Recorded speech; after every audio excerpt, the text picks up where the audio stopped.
nous croyons en Christ, si nous acceptons que nous avons le Saint-Esprit, nous devons comprendre que le Saint-Esprit ne nous apporte pas seulement des dons. Le Saint-Esprit a des missions spécifiques. Parmi les missions spécifiques du Saint-Esprit, il nous enseigne en toutes choses. Il convainc du péché, il convainc du jugement. Quand quelqu'un a le Saint-Esprit, il ne s'attache pas seulement au parler en langue, mais il manifeste la totalité du Saint-Esprit en lui. Parce que le Saint-Esprit, au-delà de parler en langue, te convainc du péché. Il te montre que ça c'est le péché. Il montre le péché clairement. C'est le travail du Saint-Esprit qui fait que tu n'as pas la paix quand tu as péché. Et le Saint-Esprit te convainc aussi de quelque chose. Il te convainc du jugement. Il te convainc que tout ne se termine pas maintenant. Qu'au-delà de ce que nous faisons, il y a un jugement. Et tu dois te préparer par rapport à ces jugements-là. Alors le monde nous présente une image, mais c'est à nous de garder l'image de Dieu, d'être le reflet de Dieu, d'être l'image de Dieu sur cette terre, de comprendre comme Jésus-Christ qui avait une mission, qui a gardé sa mission jusqu'à la fin, et nous aussi en tant qu'Église, nous puissions nous garder, nous puissions garder notre mission jusqu'à la fin et être heureux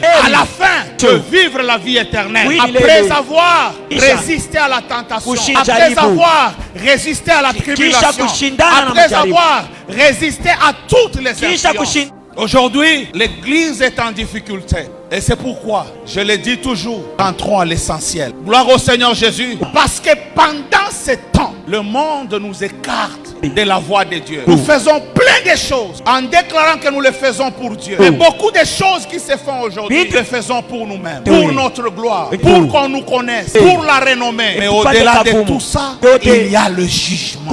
J'ai dit ici le dimanche passé, si toutes les églises seront connues à cause des œuvres de puissance, seront connues à cause de la manifestation des dons, vie restaurée devra être connue à cause de la pureté de sa relation avec Dieu. C'est lui qui a la pureté de la relation avec Dieu. Il ne court pas derrière les miracles. Les miracles le suivent. Les miracles sont automatiques. Il ne court pas derrière les dons parce qu'on les appelle dons. Ça arrive par la grâce de Dieu. Il s'attache à Dieu. Il garde ce qui est essentiel.